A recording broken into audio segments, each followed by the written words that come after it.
9절입니다. 혹 내가 내게 말하기를 그러면 하나님이 어찌하여 허물하시냐 누가 그 뜻을 대적하느냐 하리니 이 사람아 내가 누구이기에 감히 하나님께 반문하느냐 지음을 받은 물건이 지은 자에게 어찌 나를 이같이 만들었느냐 말하겠느냐 토기장이가 진흙 한 덩이로 하나는 귀히 쓸 그릇을 하나는 천이 쓸 그릇을 만들 권한이 없느냐 만일 하나님이 그의 진노를 보이시고 그의 능력을 알게 하고자 하사 멸하기로 준비된 진노의 그릇을 오래 참으심으로 관용하시고 또한 영광 받기로 예비하신 바 긍휼의 그슬에 대하여 그 영광의 풍성함을 알게 하고자 하셨을지라도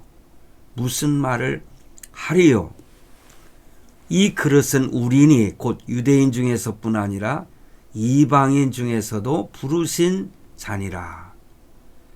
호세아의 글에도 이르기를 내가 내 백성 아닌 자를 내 백성이라 자랑하지 아니한 자를 자랑한 자라 부르리라.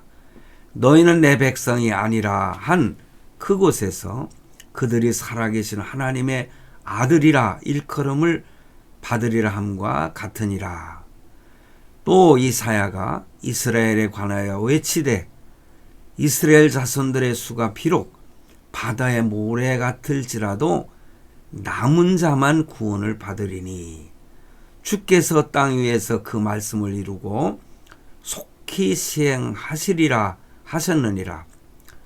또한 이사야가 미리 말한 바 만일 만군의 주께서 우리에게 씨를 남겨두지 아니하셨더라면 우리가 소돔과 같이 되고 고모라와 같았으리로다 함과 같으니라. 그런즉 우리가 무슨 말을 하리요 의를 따르지 아니한 이방인들이 의를 얻었으니 곧 믿음에서 난 의요 의의 법을 따라간 이스라엘은 율법에 이르지 못하였으니 어찌 그러하냐 이는 그들이 믿음을 의지하지 않고 행위를 의지함이라. 부딪힐 돌에 부딪혔느니라. 기록된 바 보라 내가 걸림돌과 거치는 바위를 시온에 두노니 그를 믿는 자는 부끄러움을 당하지 아니하리라 함과 같으니라. 아멘.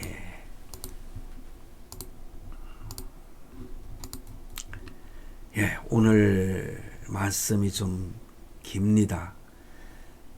로마서 9장은요. 제가 지난번에도 말씀을 드렸듯이 성경 중에 로마서 그 중에서도 핵심이라고 할 수 있는 그런 내용이 들어있는 9장이거든요. 그런데 이 9장만 가지고도 몇 달을 제가 설교할 수 있습니다. 그렇지만은 같은 내용을 거듭하다 보면은 좀 지루해질 것 같아서 일단 오늘 말씀 마지막 9절까지 다 읽어드리고 오늘 제가 제목을 성도는 분수를 알아야 합니다. 제가 이렇게 제목을 잡았어요. 성도는요 정말 분수를 알아야 되거든요. 내가 어디에서 있었느냐. 그런데 우리는요 지 잘난 멋에 살지 않습니까? 지가 좀 가졌다고, 지가 좀 많이 배웠다고, 지가 좀 권세가 좀 있다고 그냥 큰소리 뻥뻥 치면서 그렇게 자기 자랑을 하며 살아가는 거 이거 부끄럽지 않습니까? 특별히 우리는요 이방인이거든요. 유대인들이 아닙니다. 이스라엘 백성이 아닙니다. 그렇죠. 우리는 영적인 이스라엘 백성이죠. 그러나 혈적으로 볼 때 아브라함의 후손은 아니지요. 믿음의 후손일 뿐입니다. 그렇기 때문에 하나님 앞에 설 때에는 우리는 작아질 수밖에 없는 거예요. 유행가 가사에도 있잖아요. 뒤에만 서면 왜 이리 작아지는지 그 노래를 들으면서 끄떡끄떡 하지 않습니까? 우리 하나님 앞에 나아갈 때는 빛 가운데로 우리가 나아갈 때는 참으로 우리의 더러운 죄악이 다 드러나지 않습니까? 그러니 부끄러우지 않을 수가 없지요. 고개를 숙이지 않을 수가 없습니다. 작아질 수밖에 없습니다. 그러므로 내가 언제부터 그러하냐 이렇게 질문할 때에 야곱이 하나님 앞에 설 때 야곱이라고 지금 잘못했네. 욥이 하나님 앞에 설 때에 그는 부끄러워 고개를 들 수가 없는 것이라고 그렇게 고백을 한 것을 욥기에서 찾아볼 수 있습니다. 야곱도 마찬가지지요. 정말 속이는 자였고 부끄러운 자였잖아요. 그런데도 야복 강가에서 그렇게 천사와 씨름을 하죠. 날 좀 살려주세요. 날 좀 살려주세요. 나에게 은혜를 베풀어 주세요. 그냥 한 대 내려 쳤잖아요.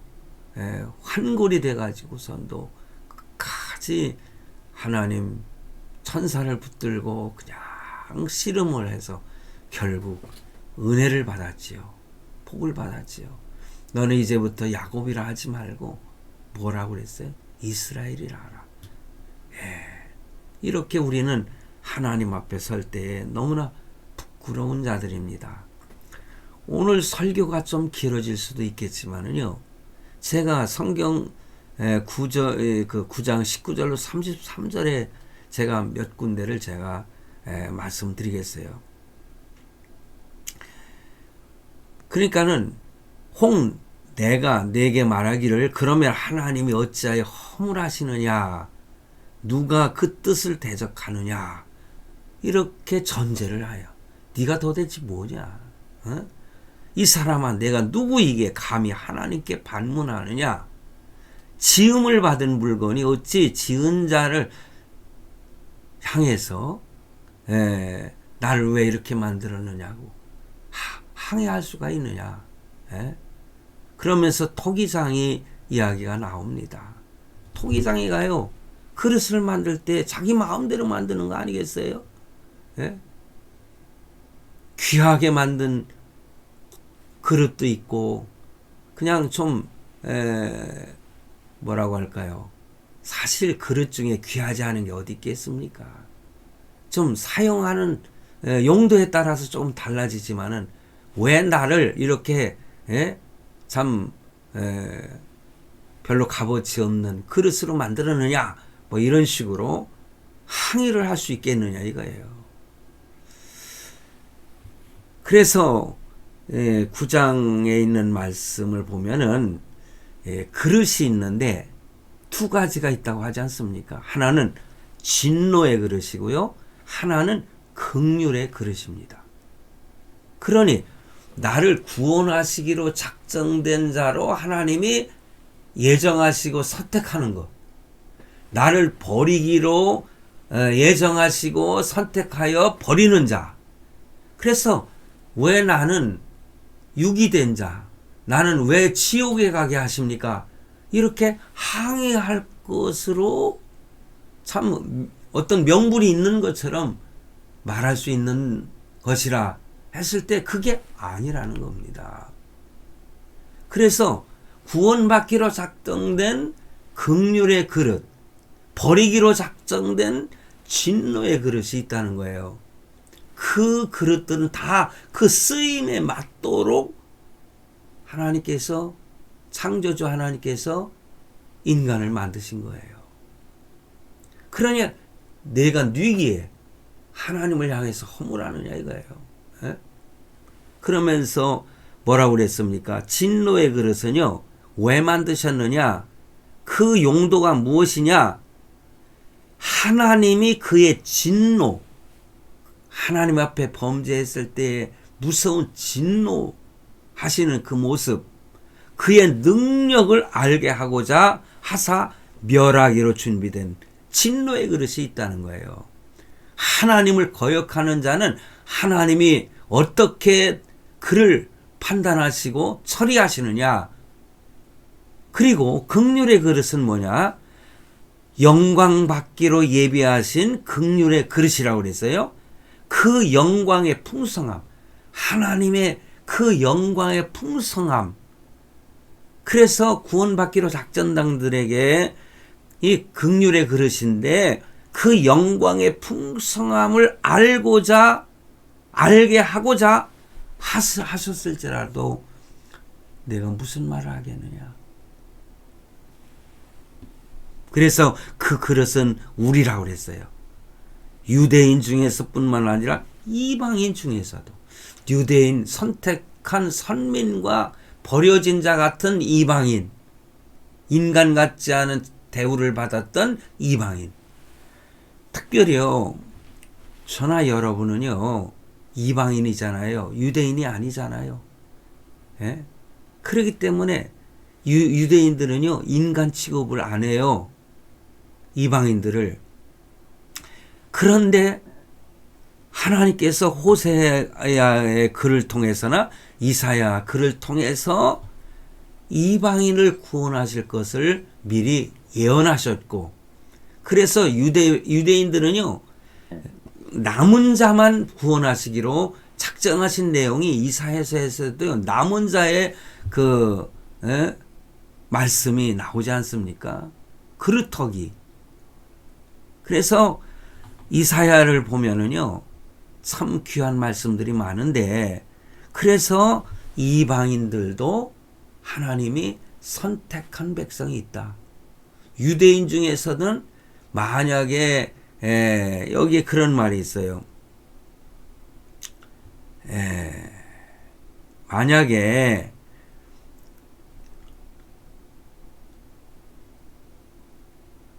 이스라엘 민족들 있지 않습니까? 그 이스라엘 백성들 27절 보면 이사야가 이스라엘에 관하여 예치되 이스라엘 자손들의 수가 비록 바다의 모래 같을지라도 남은 자만 구원을 받으리니. 하나님께서 아브라함에게 이삭에게 야곱에게 하늘의 별과 같이 특히 아브라함에게 땅에 그 참 바다의 모래알처럼 이렇게 많은 백성을 주실 텐데, 그러한 많은 사람들 가운데서도 뭐라고 하느냐, 남은 자만 구원을 하시겠다는 거예요. 그래서 하나님께서는 귀히 쓸 그릇과 또 천하게 쓸 그릇을 마음대로 만드실 수 있는 권한이 있기 때문에 우리는 할 말이 없다는 거죠. 너는 할 말이 없다. 그래서 성도는요, 특히 이방인 중에서 우리들은요, 성도들은 분수를 알아야 되는 거예요. 내가 어떠한 존재였는데 하나님이 나를 귀히 쓸 그릇으로 만들어 주셨다고 하는 사실. 근데 유대인 중에서도 하나님의 선택을 받아서 그 직분 중에서 가장 귀하다고 하는 사도의 직분을 받은 사도 바울은요 뭐라고 했는지 압니까? 나의 나된 것은 하나님의 은혜라. 자랑할 것이 누구보다도 많지만은 그는 주님의 십자가만을 자랑하겠다고 고백을 했고요. 스스로 나는 죄인 중에 괴수고 그래서 나는 날마다 죽노라. 여러분, 사도 바울도요 자기 가슴을 치면서 날마다 죽는다고 그랬어요. 우리는 매일매일 죽어야 됩니다. 나를 드러내지 말아야 됩니다. 하나님의 진노를 우리는 생각하면서 나 자신을 겸손하게 낮춰야 되는 거예요. 날마다 죽어야 돼요. 여러분, 그러기 때문에 성화의 구원을 이루기 위해서는 어떻게 해야 되겠습니까? 날마다 나를 쳐서 복종시켜야 되는 것이에요. 그래서 사도 바울은 하나님 앞에서 자신의 분수를 알았던 사람이다. 여러분, 우리는요, 나의 분수를 아십니까? 참 만남이라고 하는 것이 얼마나 중요한지 몰라요. 제가 저의 밴드를 하나 금년에 만들어 가지고 일기처럼 매일매일 제가 글을 쓰고 올리거든요. 제가 엊그젠가 이런 글을 올렸어요. 만남이라고 하는 거. 혹시 빛과 소음이라고 하는 밴드에 들어오시면은요, 제가 별거 아니지만은 간단하게 올리는 것들을 읽어 보실 수가 있습니다. 제가 거기에서요, 만남이라고 하는 거 이렇게 글을 올렸는데, 사람은 태어나서부터 만남으로 시작되잖아요. 응애하고 태어났을 때 엄마 품에 안겨 엄마와의 만남이 이루어지고, 그 모습이 너무나 사랑스러워서 바라보는 아빠와의 만남이 이루어지지 않습니까? 그래서 한 가족이 이루어지는 것이고, 그 다음에 또 태어나는 애는 자기 가족, 형이나 누나가 태어났는데 그들을 만나면서 새로운 가족을 이루면서 살아가지 않습니까? 그래서 사람은 태어나서부터 만남이 시작되는데, 만남의 뿌리라고 하는 것은 하나님의 섭리라고 하는 것을 우리는 알아야 돼요. 내가 만나고 싶어서 만나고, 만나기 싫다고 해서 만나지 않는 것이 아니라는 거죠. 하나님의 섭리예요. 그러므로 부모와 가족은 하나님의 섭리 속에서 만난 만남의 그러한 가족인 것입니다. 자신의 선택이 아닙니다. 그러므로 인생의 의미라고 하는 것은 이렇게 만남을 통해서 주어지는데요. 참된 인생은요, 홀로 살 수 없는 거 아니겠습니까? 함께 살아가는 것이고 함께 서가는 것입니다.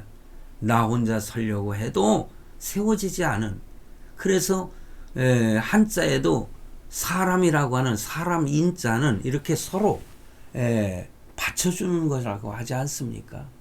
사람은 홀로 살 수가 없는 것입니다. 그래서 이렇게 마주보고 살아가야 된다는 거죠. 하나님께서도요, 창세기 2장 18절에 보면은 여호와 하나님이 이르시되 사람이 혼자 사는 것이 좋지 아니하니 내가 그를 위하여 돕는 배필을 지으리라 하시니라. 돕는 배필. 이렇게 만남을 주선하셨는데, 그 만남을 통해서 사랑의 씨앗이 태어나는데 아담의 그 후손이지 않습니까?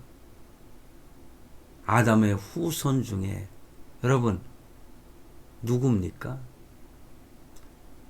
이렇게 갑자기 생각이 안 나냐?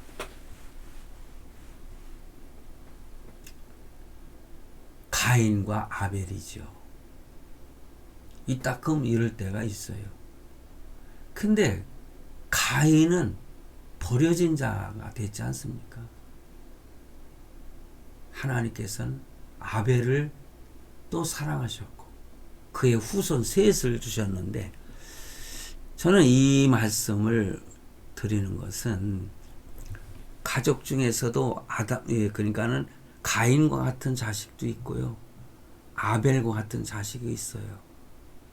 또 셋과 같은 자식도 있어요. 그런데 그것은 우리의 선택이 아니지 않습니까? 아담의 선택이 아니에요. 하나님이 주신 자예요. 그러므로 아담은 그들을 다 품을 수밖에 없는 것이죠.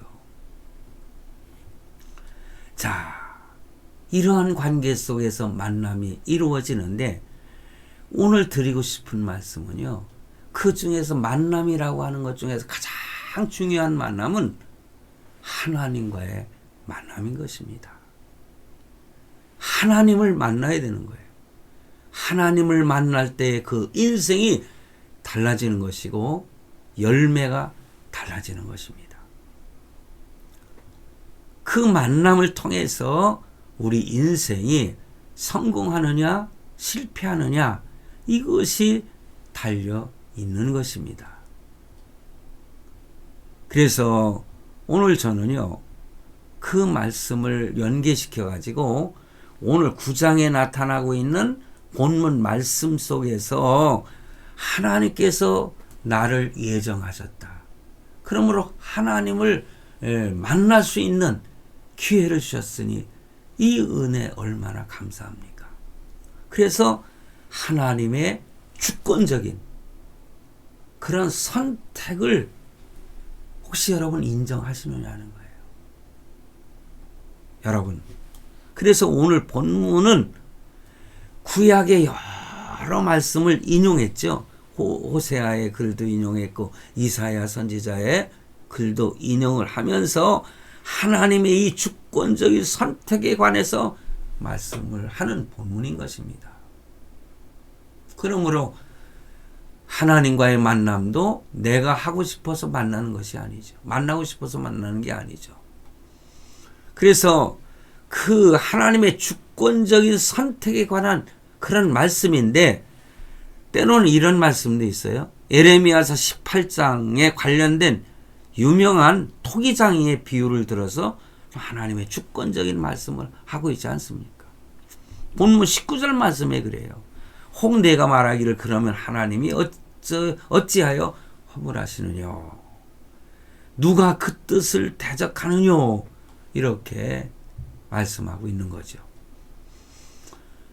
그 이전에요. 10절에서 18절 말씀을 통해서 하나님이 또한 행위와 상관없이 어떤 사람은 선택하시고 어떤 사람은 미워하셨다 하는 말씀을 하는데 어떤 사람은 이렇게 의문을 표할 수가 있겠죠.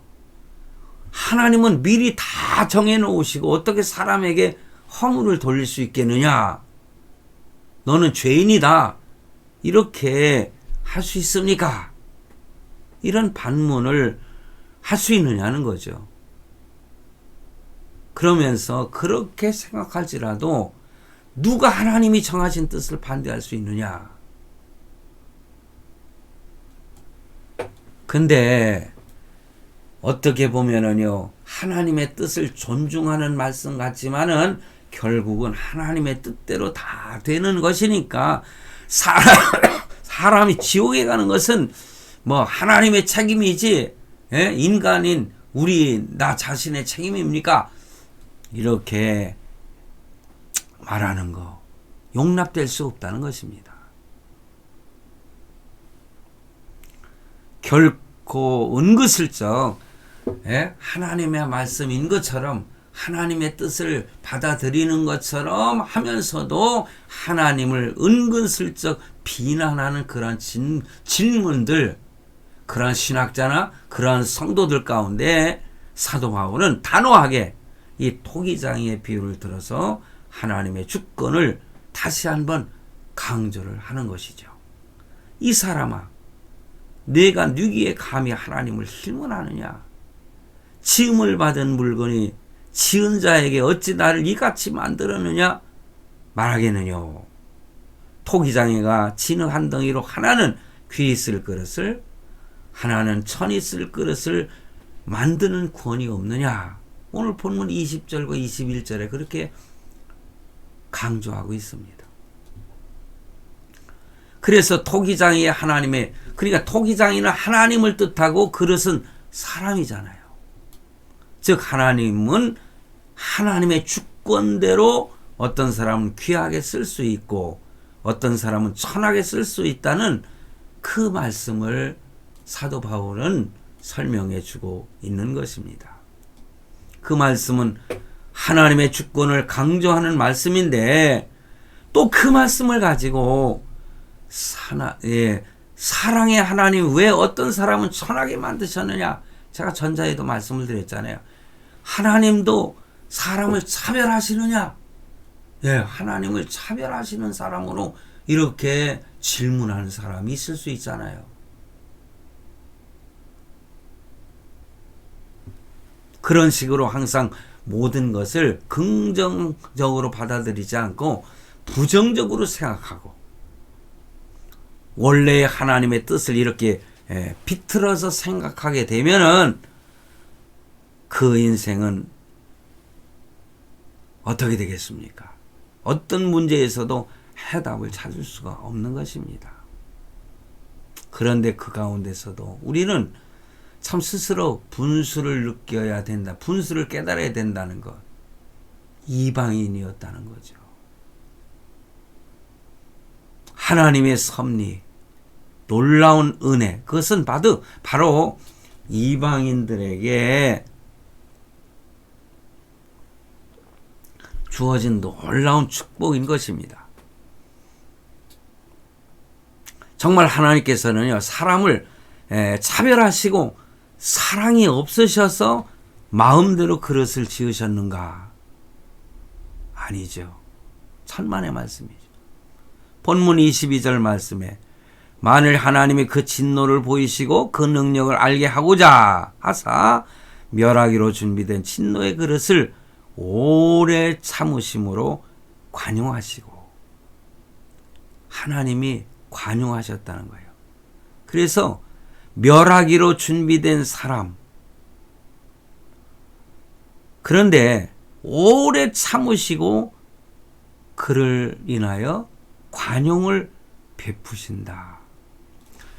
어느 목사님은 제가 우리 합동층 목사님이고 그분의 책을 많이 읽었는데 이 부분에 대해서 어떻게 설명하는고 하니, 하나님은요, 예를 들어서 구원하시고자 할 때에 그를 위해서 헬리콥터를 보내줬다는 거야.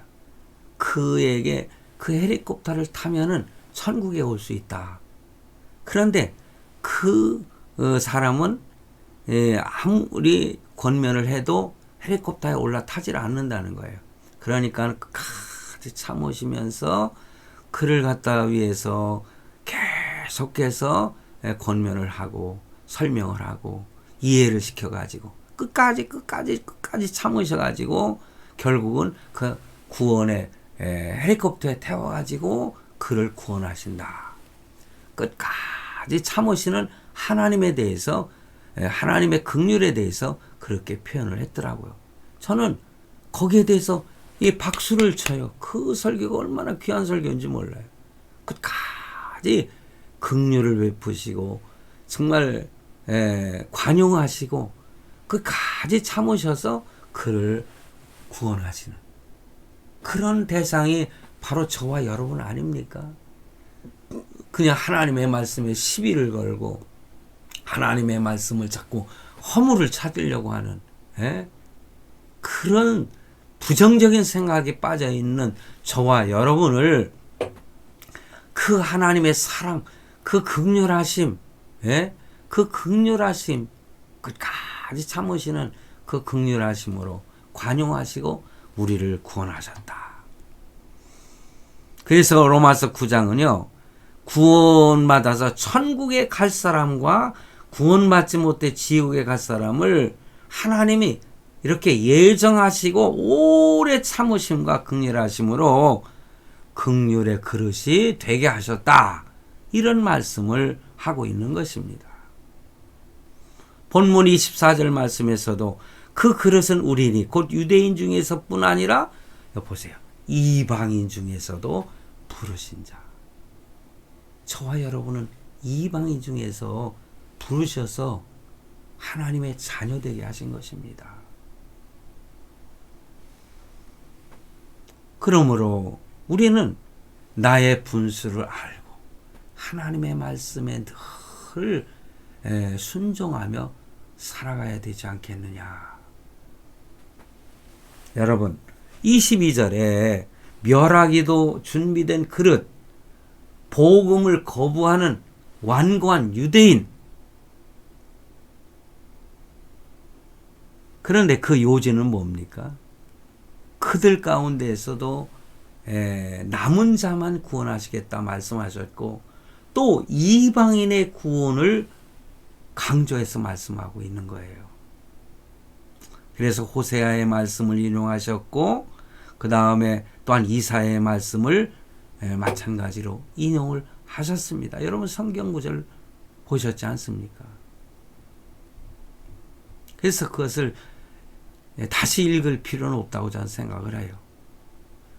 여러분, 아수르에 의해서 이스라엘의 멸망을 묘사하시면서 하나님께서는 남은 자를 두셨다. 그것을 역사적인 배경으로 말씀을 하고 있으면서 유대인 중에서 일부분만이 복음을 영접해서 구원을 받게 될 것을 사도 바울을 통해서 이렇게 보여주고 있는 것입니다.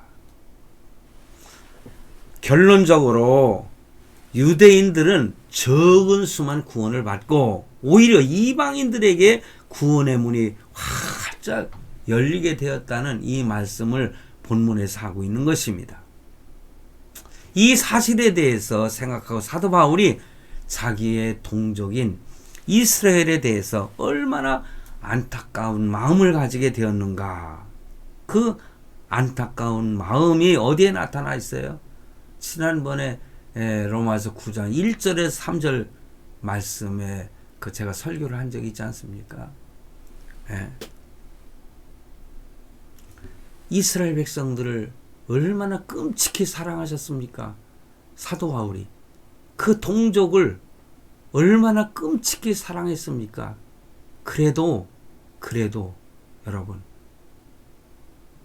하나님의 뜻을 온전히 전하지 않을 수가 없잖아요. 유대인들이 하나님을 거부했어요. 예수님께서 이 땅에 오셨을 때에 유대인들은 거부했습니다. 그리고 예수 그리스도를 십자가에 죽였어요. 그게 유대인이었어요. 같은 동족이지만은 너희는 예수 그리스도를 십자가에 죽였지 않냐. 그런데 우리의 선택된 이스라엘 백성들, 선민이라고 하는 혈육적으로 이렇게 선택을 받은 유대인 중에서도 성경의 그 내용을 통해서 뭐라고 그랬어요? 남은 자의 구원, 남은 자의 그 신학이 에레미야서나 이사야서 여기에 보면은 잘 나타나 있어요. 그러니 이방인인 우리들은요 뭘로 표현할 수가 없어요. 오늘 그래서 제가 찬송가 그랬잖아요. 여기 보니까 하나님의 은혜로 이 쓸데없는 자 왜 구속하여 주는지 난 알 수 없도다.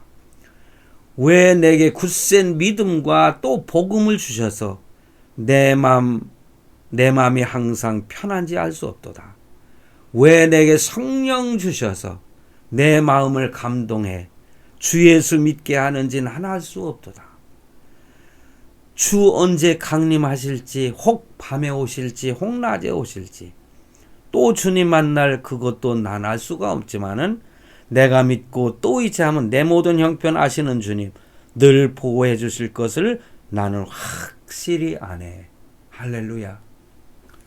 그러니 참 나 같은 죄 이처럼 사랑하셔서 나 같은 죄인 살리신 그 은혜 놀라워. 어메이징. 그 은혜 너무너무 감사해.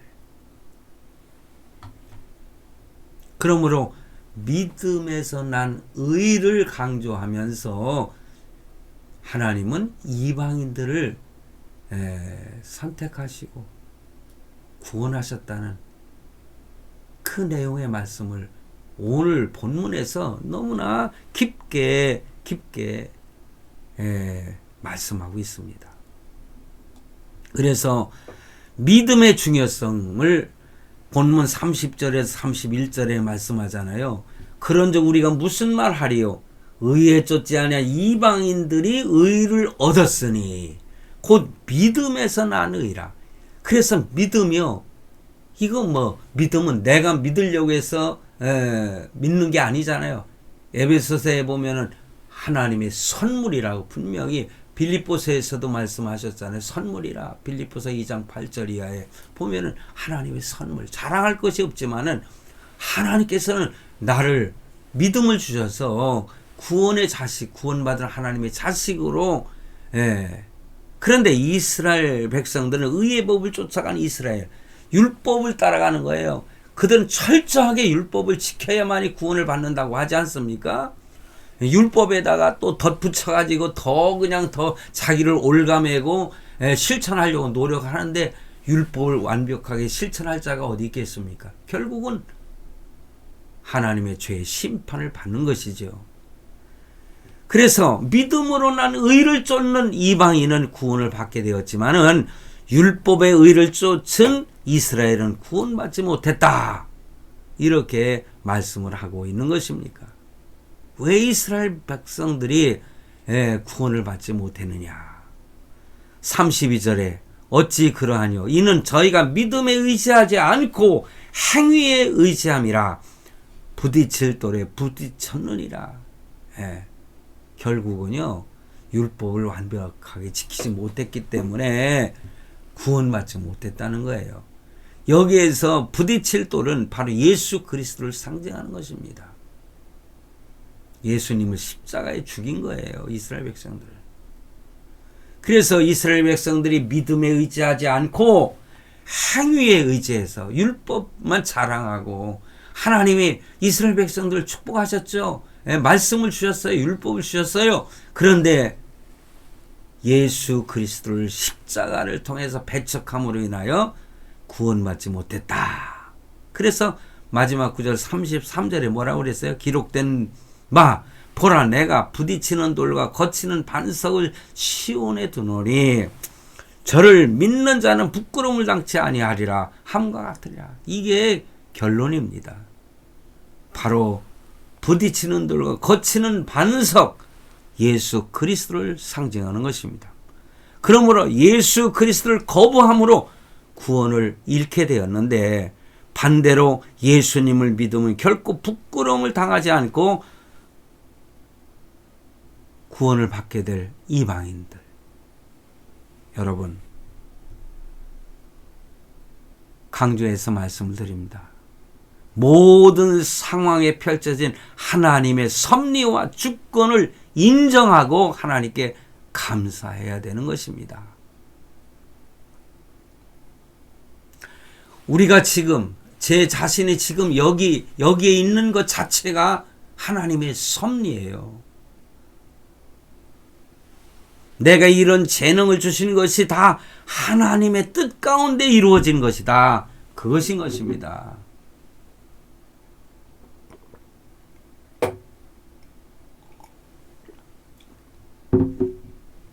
그러므로 우리는 내 자신의 형편과 처지에 대해서 결코 불평하고 원망하는 그러한 모습이 없어야 됩니다. 할렐루야. 하나님은 언제나 우리를 통해서 큰 역사를 이루시는 하나님이십니다. 그런데 우리들은 어리석고 우둔해서 작은 일에 매여가지고 하나님을 원망할 때가 있어요. 가정에서도 어떤 불화가 일어나고 그러는 것은요, 따지고 보면은 아주 작은 일이거든요. 그것 때문에 불화가 일어나고 서로 감정이 상하고 그러는 거 아니겠습니까? 그런데 그런 거 편안하게 넘겨야 되는 것입니다. 우리는 너무 근시안적으로 살아서는 안 됩니다. 멀리 볼 수 있는 승리의 영광의 하나님을 바라봐야 되는 것입니다. 낙심하고 그런 거 보지 않고요, 근시안적으로 가까운 것만 보고 그냥 서로 지지고 볶고 하면서 낙심하고 좌절할 때가 많은데, 우리는 하나님의 그 선한 섭리를 믿고 일어서야 됩니다. 살다 보면은 때로 고난 가운데 우리가 처할 수도 있습니다. 그러나 그러한 고난도 결국 하나님의 선한 섭리하에 펼쳐진 것이다. 내 주여 뜻대로 행하시옵소서. 이런 찬송을 부르며 넘어가는 것입니다. 뭐 이 또한 지나가리라 그런 말도 있지 않습니까? 그런데 하나님의 섭리 속에서 다 지나가고 하나님의 뜻을 이해하게 될 것입니다. 뿐만 아니라 우리가 하나님께 감사해야 될 것은 우리는 토기장이의 손에 붙들린 그러한 진흙과도 같은 존재라는 거. 그래서 나를 이렇게 만들어주신 그 하나님. 그러므로 우리는 우리의 분수를 알아야 된다. 나는 진흙에 불과하다. 나의 분수를 알아야 되는 것입니다.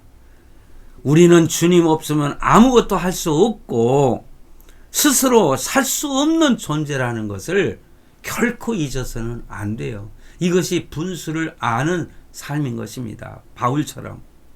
그렇지만 우리가 주님 손에 붙들릴 때에 우리는 무한한 가능성을 가진 그러한 놀라운 존재라고 하는 거 잊지 말아요. 하나님의 손에 붙들렸을 때에 우리는 귀한 그릇이 되고 큰 일을 할 수 있다고 하는 놀라운 하나님의 그 은혜를 결코 잊지 말아야 돼요. 나는 토기장이의 손에 붙들린 하나의 작은 진흙이에요. 진흙. 나를 이렇게 빚으실 때에 귀한 것으로 빚으시는 그 은혜를 결코 잊지 말아야 돼요. 그래, 나를 귀한 그릇으로 만들어 주셨는데 이것이 내가 능력이 있고 내가 잘나서 그런 것으로 뽀기는 이런 어리석은 자는 자신의 분수를 모르는 자 아니겠습니까? 그러므로 우리는 사람을 결코 신뢰해서는 안 돼요. 내 자신을 너무 믿어서는 안 된다는 것입니다. 어떤 사람이요, 탁월한 재능도 있고 창조성도 있고 기발한 아이디어를 내고 이론과 추리에 뛰어나고 공부도 잘하고 돈벌이에 타고난 재능을 가지고 있고 얼굴도 예쁘고 집안 배경도 너무너무 좋고 드라마에서도 보면은 그 재벌집 자식으로 태어난 여러분,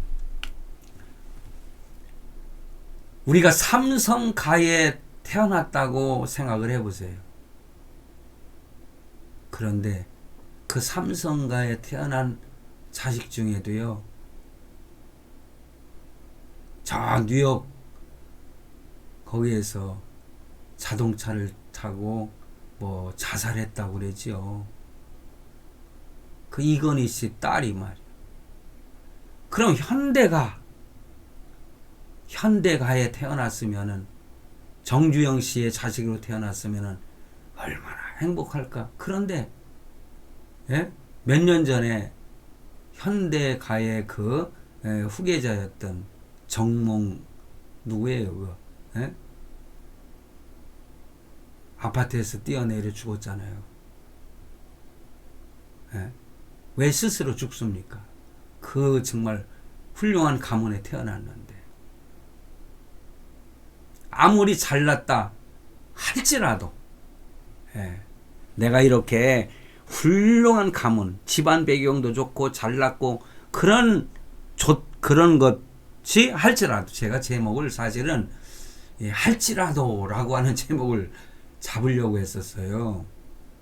근데 너무 좀 빗나간 것 같아가지고, 그러나 말씀의 흐름 속에 아무리 좋은 배경을 가진 좋은 가문에 태어났다 할지라도 하나님은 그런 사람보다 하나님을 믿고 하나님의 약속을 믿는 그런 사람을 선택하시고 사용하시고 축복하신다고 하는 사실을 여러분 믿으시기 바랍니다. 나에게 가진 것은 아무것도 없다 할지라도 하나님을 믿고 하나님의 약속을 믿고 그 믿는 대로 우리가 실천하고 하나님 앞에 충성하는 주님의 자녀가 될 때에 하나님은 놀라운 축복을 주십니다. 항상 하나님의 뜻과 섭리를 앞세워서 주님을 붙들고 승리하는 저와 여러분이 되시기를 바랍니다. 기도하시겠습니다.